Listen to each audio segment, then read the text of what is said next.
In this lesson, we're going to start with the basic groove of any rhythm that you're going to be into. Here we have quarter notes, which mean that's what you tap your foot to. The tempo of the song would be the quarter notes. You have an accompanying jam track for this, which is just a click.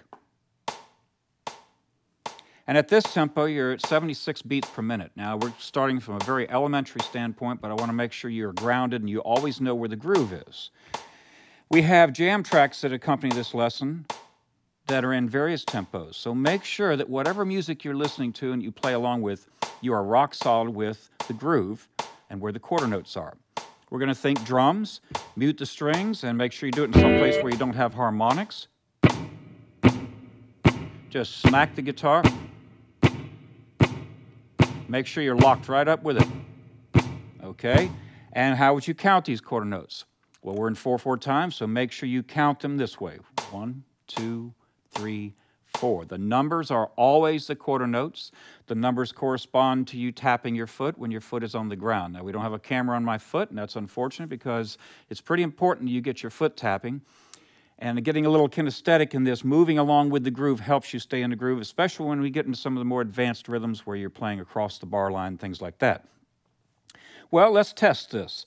If you go back to some of these other jam tracks, let's go to one of our shuffles. And again, I said they come in various tempos here. So let's listen to this one.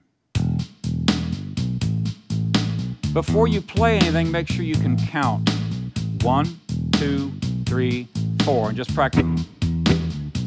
Okay? Now, what this group of lessons is doing is providing a foundation upon which we're going to develop rhythm parts and lead parts and all kinds of things. So it's going to be very elementary. If you already know this, you can go ahead and bypass and go to the next lessons.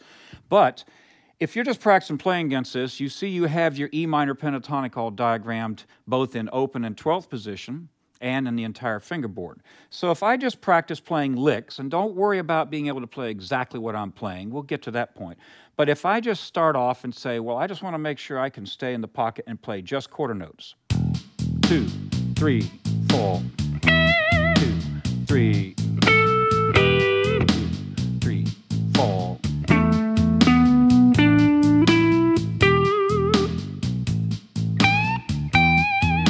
I am just playing on the quarter notes, and if I was down the open position,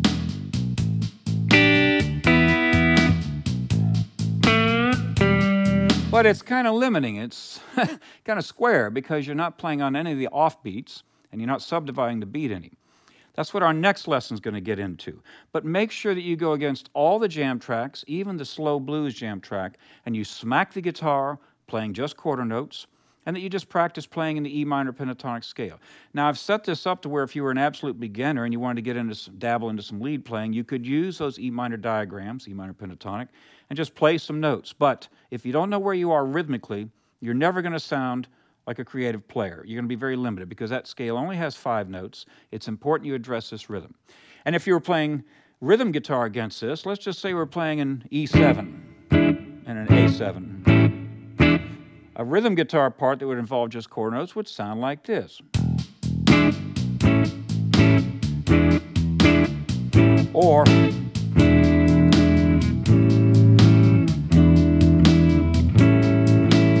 first time I play a staccato, 1, 2, 3, 4, and then the second time I let them ring, 1, 2, 3, 4. So there you have a quick overview of how you could approach quarter notes against these grooves.